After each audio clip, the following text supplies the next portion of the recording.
Bonjour, soyez bénis. Que la grâce de Dieu soit sur vos vies. Je suis le bien-aimé Kwame Marcelin. Voilà, le Seigneur me met à cœur de partager une méditation, voilà, afin d'édifier une vie. Et en ce moment, plusieurs personnes traversent des difficultés. Plusieurs personnes souffrent de beaucoup de douleurs dans leur âme, dans leur cœur, dans leur esprit. Plusieurs personnes n'en peuvent plus. Plusieurs personnes n'arrivent plus à supporter la vie et leur existence sur terre. Certaines même se demandent pourquoi est-ce qu'elles sont nées. Bien-aimés, laissez-moi vous dire que vous avez une raison d'être en vie. Il a plu à Dieu de vous amener sur terre. Et si l'éternel Dieu qui sait toutes choses a bien voulu votre existence, c'est parce que vous avez une destinée, une grande destinée. Pour dire que nous avons beaucoup de choses. Nous avons beaucoup de choses à réaliser. Mais par moments, lorsque nous vivons et que nous ne parvenons pas à réaliser ces choses, ou bien notre vie, notre manière de vivre n'est pas en phase ou je veux dire, n'avoisine pas, d'accord, n'avoisine pas ce que nous rêvons être ou devenir. Par moment, lorsque la vie nous présente le côté amer, nous nous posons beaucoup de questions. Et parfois, ces questions-là restent sans réponse. Je veux dire à quelqu'un que, en fait, ton créateur, ton concepteur a les réponses dont tu te poses comme question. Donc, les questions que tu te poses, les réponses se trouvent entre les mains de Dieu. C'est pourquoi l'homme doit toujours faire recours à l'éternel Dieu. Nous avons une méditation dans le livre de Josué 1, le verset 1 à 9. Josué 1, 1 à 9, que je lis. Après la mort de Moïse, serviteur de l'Éternel, l'Éternel dit à Josué, fils de Nun, serviteur de Moïse, Moïse, mon serviteur, est mort. Maintenant, lève-toi, passe ce Jourdain, toi et tout ce peuple, pour entrer dans le pays que je donne aux enfants d'Israël. Tout lieu que foulera la plante de votre pied, je vous le donne, comme je l'ai dit à Moïse. Vous aurez pour territoire depuis le désert et le Liban jusqu'au grand fleuve, le fleuve de l'Euphrate, tout le pays des Hétiens, et jusqu'à la grande mer vers le soleil couchant. Écoutez bien ce passage, nous allons en arrêter au verset 4 avant de poursuivre. Mais pendant que je suis en train de donner, pendant que je suis en train de lire, le Saint-Esprit ouvre mon esprit pour m'arrêter un temps soit peu afin d'éclairer quelque chose. Bien-aimé, voici un homme de Dieu qui a reçu l'appel du Seigneur. C'est-à-dire, Dieu l'appelle à poursuivre l'œuvre que lui, Dieu, a donnée à un premier, à un prédécesseur qui était Moïse. Et le successeur qui est Josué, qui vient pour remplacer Moïse dans la mission que Dieu lui a confiée, c'est que Dieu lui donne une ligne de conduite à suivre. Je lui donne une instruction. Dieu, quand il appelle, quand Dieu t'envoie sur la terre, tu as reçu une instruction. On dit la feuille de route. Tout homme, tout être humain qui vit sur terre a reçu une feuille de route avant de venir. Regardez dans la parole dit que Josué a reçu de la part de Dieu une feuille de route. Et cette feuille de route-là stipulait que Josué devait conduire le peuple d'Israël jusqu'au pays promis, jusqu'à la terre promise. Et fils de Nun, il était serviteur de Moïse et aussi serviteur de Dieu auprès de Moïse, qui était Josué, devait prendre le relais. La Bible dit que il dit, tout lieu que foulera la plante de votre pied, je vous le donne, comme je l'ai dit à Moïse. Vous aurez pour territoire depuis le désert et le Liban jusqu'au grand fleuve. Quand tu es né sur la terre, Dieu a délimité là où tu dois passer. Toute épreuve que tu dois vivre là, tout est fait déjà écrit. Dieu a tout délimité. Les villes, les villages, les pays, les nations, là où tu dois passer, les épreuves, tout ça, Dieu le sait. Mais il le fait et il le prépare pour sa gloire. Il le fait, il le prépare pour sa gloire. Mais en passant par toi, peut-être que ta situation que tu vis, c'est pour la gloire de Dieu. L'épreuve que tu es en train de traverser, c'est pour la gloire de Dieu. Mais comme tu vois les choses physiquement, avec les yeux physiques et charnels, tu ne peux pas voir derrière ce que le Seigneur prévoit faire pour toi, pour que lui, Dieu, son nom soit glorifié. Bien-aimé, quand quelqu'un vient sur la terre, toute personne qui vient sur la terre, qui a une destinée, qui a une mission avec le Seigneur, a reçu toujours une feuille de route de la part de Dieu. C'est pourquoi, normalement, si tu as reçu Jésus-Christ, tu dois poser la question à Jésus. Quelle est ma mission sur terre? Pourquoi tu m'as appelé sur la terre? Qu'est-ce que je suis venu faire? Bon, il y en a qui se posent cette question lorsqu'ils sont dans les problèmes. Lorsque ça ne va même pas, ils commencent à se poser des questions. Pourquoi je suis né? Pourquoi tu m'envoies dans cette souffrance? Tu savais que j'allais venir souffrir, puis tu m'envoies ici. Et ils commencent à se poser mille questions, en pleurant, au lieu de chercher à savoir ce que exprimaient ces difficultés qu'il est en train de subir. Au lieu de chercher à poser des questions sur Dieu et à prier et à voir les choses spirituellement pour comprendre ce pourquoi Dieu l'a envoyé sur la terre, non, mais il va commencer à pleurer. Parce que s'il était dans le bonheur, il n'allait pas poser ces questions au Seigneur. Quand bien souvent même lorsque tu es dans le bonheur, tu dois poser ces questions au Seigneur. Parce que ce bonheur-là, tu l'as reçu de Dieu. Bien-aimé, la Bible est claire ici. Dieu a délimité. Il dit, vous aurez pour territoire depuis le désert et le Liban jusqu'au grand fleuve, le fleuve de l'Euphrate, tout le pays des Hétiens, et jusqu'à la grande mer vers le soleil couchant. Il a délimité jusqu'à la grande mer vers le soleil couchant. Bien-aimés, nous devons vraiment savoir là où Dieu a délimité. De sorte que lorsqu'on va passer ici, on dit, Dieu a voulu que je passe par là. Quand tu vas passer à droite, Dieu a voulu que je passe par là. Et à chaque épreuve ou à chaque passage, on doit le noter. C'est très important. Et par moment, lorsque les problèmes se placent, parce qu'à chaque passage, tu vas trouver des difficultés jusqu'à atteindre l'objectif de Dieu. On ne doit pas relâcher. On va voir la suite, ce que le Seigneur va dire. Au verset 5, il dit, nul ne tiendra devant toi. Vous voyez, Dieu maintenant vient poser pour te dire, en fait, il t'envoie. C'est vrai, tu vas rencontrer des difficultés, mais nul ne pourra te tenir devant. Nul ne pourra te tenir tête. Ils vont essayer, mais ils ne pourront pas. Te tenir tête, quand il dit ici, nul ne pourra tenir devant toi, nul ne tiendra devant toi, ça veut dire que nul ne pourra te convaincre, nul ne pourra te vaincre, te battre. Nul n'aura raison de toi. Peu importe la situation que tu vas traverser, ces situations ne pourront pas te submerger. C'est ce que le Seigneur est en train de dire ici. Je serai avec toi, comme j'ai été avec Moïse. Je ne te délaisserai point. Je ne t'abandonnerai point. Donc, quelque part, par moment, Dieu nous donne la feuille de route et nous dit qu'il sera avec nous.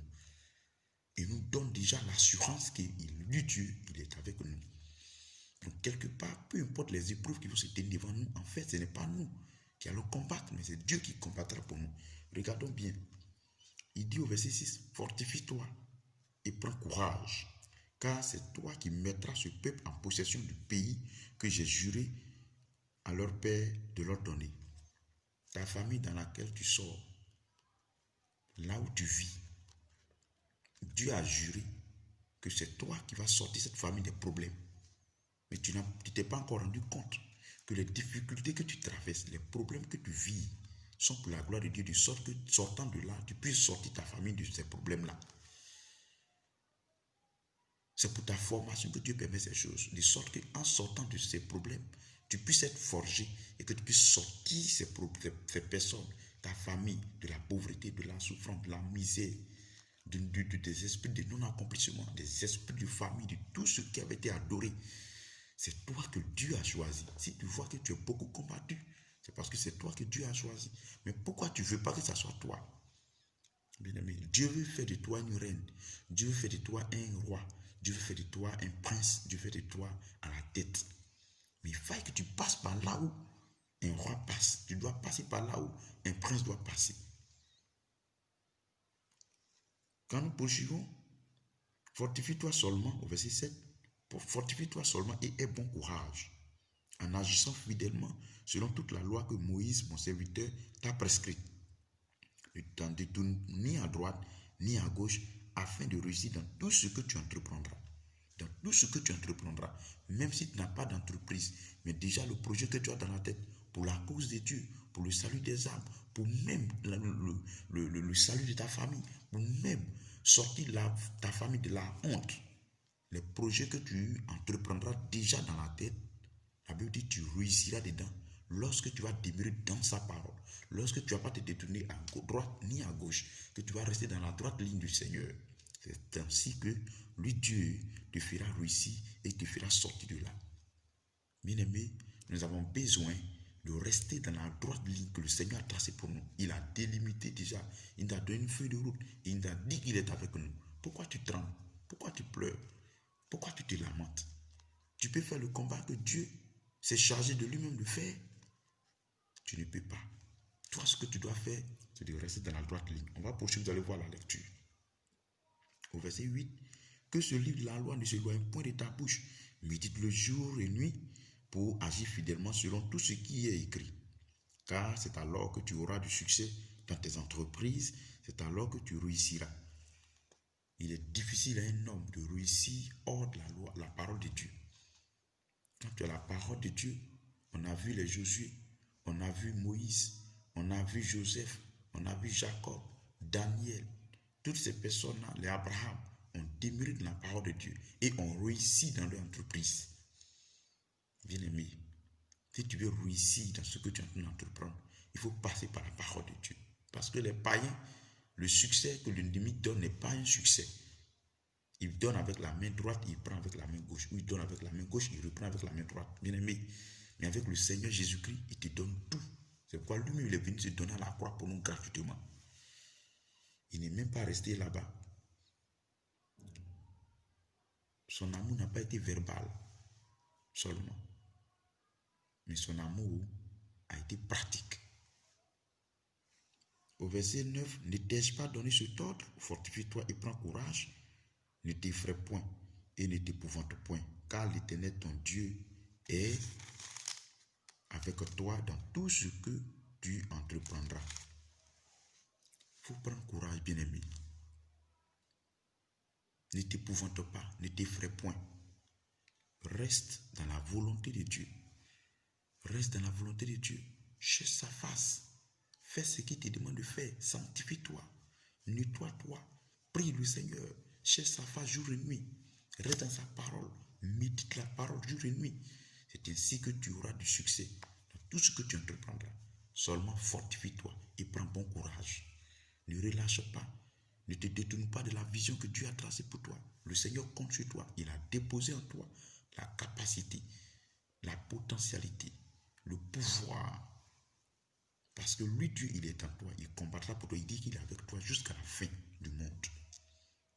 Nous allons lire un autre passage dans Exode 14, du verset 10 au verset 15. Vous allez voir une autre histoire qui est la même histoire en fait, mais qui résume quelque chose que les hommes n'ont pas encore compris, que beaucoup de personnes n'ont pas encore compris. Certains l'ont compris, mais beaucoup de personnes n'ont pas encore compris. Nous allons lire Exode 14, le verset 10, d'accord, au verset 15. Je lis la parole du Seigneur. Il dit, Pharaon approchait, les enfants d'Israël levèrent les yeux, et voici les Égyptiens étaient en marche derrière eux. Et les enfants d'Israël eurent une grande frayeur et crièrent à l'Éternel. Il dit à Moïse, n'y avait-il pas des sépulcres en Égypte sans qu'il fût besoin de nous mener mourir au désert? Que nous as-tu fait en nous faisant sortir d'Égypte? N'est-ce pas là ce que nous te disions en Égypte? Laisse-nous servir les Égyptiens, car nous aimons mieux servir les Égyptiens que de mourir au désert. Moïse répondit au peuple, ne craignez rien, restez en place et regardez la délivrance que l'Éternel va vous accorder en ce jour, car les Égyptiens que vous voyez aujourd'hui, vous ne les verrez plus jamais. Je m'arrête là pour l'instant. Voici un peuple à qui Dieu a dit, aujourd'hui je vais vous libérer de la servitude, de l'esclavage. Un peuple à qui l'Éternel Dieu, le Dieu créateur des cieux et de la terre, a déclaré les libérer. Après des années de souffrance, d'esclavage en Égypte, il prend la résolution de les libérer. Mais bien aimé, c'est vrai, Israël a souffert en Égypte. Mais la souffrance qui se pose, ou alors qui se présente à Israël cette fois-ci, est une autre preuve. C'est une autre épreuve plus, je peux dire, jamais vue, qu'Israël n'avait jamais vue. En Israël, là, pardon, en Égypte, là, ils étaient là. C'est vrai, ils étaient esclaves, mais ils arrivaient à manger. Ils n'étaient pas morts. Ils avaient quand même à dormir, à se réveiller et à continuer l'esclavage. Mais cette fois-ci, c'est devant la mer Rouge, ils s'en vont. Et qu'est-ce qui s'est passé? Quand ils ont vu l'armée égyptienne s'approcher, devant eux, qu'est-ce qui était? C'était la mer. Bien aimé, voici deux problèmes qui se présentent. Les Égyptiens qui venaient, ce n'était pas pour les capturer, c'était pour les tuer. Et la mer aussi qui est devant eux, ils savent, on ne voit même pas la fin. Donc ça veut dire qu'ils sont entre deux morts, pour ne pas dire. Soit ils meurent ou soit ils meurent. Voilà ce qu'ils voyaient. Mais ils voyaient les choses avec les yeux physiques. Ils ne voyaient pas les choses avec les yeux spirituels. Comme aujourd'hui, beaucoup de personnes, les problèmes qu'ils traversent, ne voient pas avec les yeux spirituels. Ils voient avec les yeux physiques. C'est ce qui fait que les hommes pleurent beaucoup. Tant que tu verras les problèmes que tu vis avec les yeux physiques, il te sera difficile de les vaincre. Dieu a dit à Moïse de faire sortir de l'Égypte Israël, son peuple. Car ce jour-là était le jour de la délivrance. Dieu a dit ça à Moïse. Mais Israël a perdu confiance en l'Éternel. Israël a perdu force. Israël ne s'est pas fortifié. Il avait dit à Josué, il dit quoi? Fortifie-toi et prends courage. Et aie bon courage. Mais ici, Israël n'a pas eu bon courage. Israël a vu les choses avec les yeux physiques. En fait, la mer qui était devant n'était pas le problème, c'était la gloire de Dieu. La mer qui était devant n'était pas un problème, mais c'était la gloire de Dieu. Et l'Égypte qui était derrière aussi, était aussi la gloire de Dieu. Quand tu veux passer, lorsque tu es en face d'être élevé, lorsque tu es en face d'être glorifié, d'être lavé, d'être purifié, d'être vraiment, je dirais, dans la joie, c'est là que les véritables problèmes se posent. C'est là que tu rencontres de vraies difficultés. Le vrai bonheur ne vient jamais facilement. Quand tu traverses des difficultés et que tu ne vois pas le bonheur, bien aimé, attache ceinture. Tiens-toi bien parce que le bonheur est là.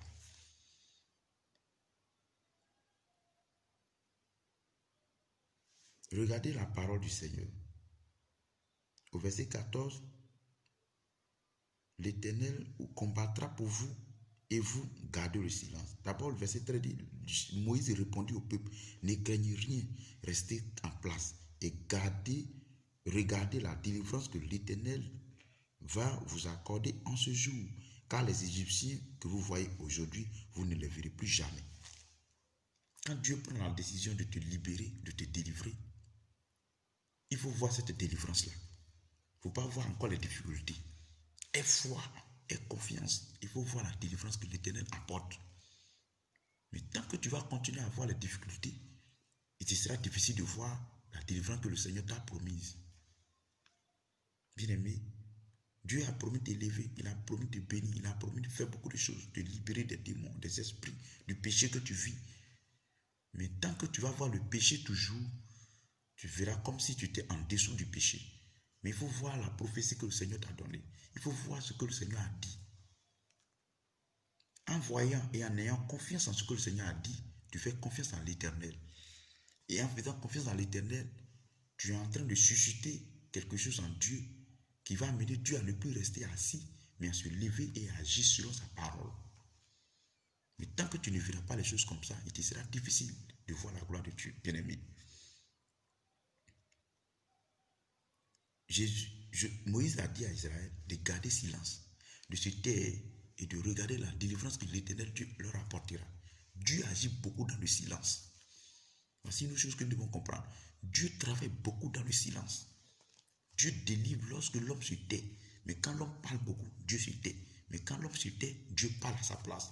Quand l'homme s'assoit, Dieu se lève à sa place. Quand l'homme se met à genoux, Dieu se lève à sa place. Bien-aimé. Au verset 14, il dit, l'Éternel combattra pour vous. Vous, gardez le silence. Quand Dieu commence à te... Quelqu'un disait que quand Dieu décide de faire ton palabre, tu n'as pas besoin d'enlever habit. Tu vas enlever habit pour aller faire quoi? Non. Si tu avais force pour faire palabre là, tu n'allais pas attendre que Dieu vienne décider de faire palabre pour toi. Donc toi, garde le silence et regarde la délivrance que l'Éternel ton Dieu t'apportera. C'est ce qui manque à beaucoup de personnes. Au verset 15, l'Éternel dit à Moïse, pourquoi ces cris? Parle aux enfants d'Israël et qu'ils marchent.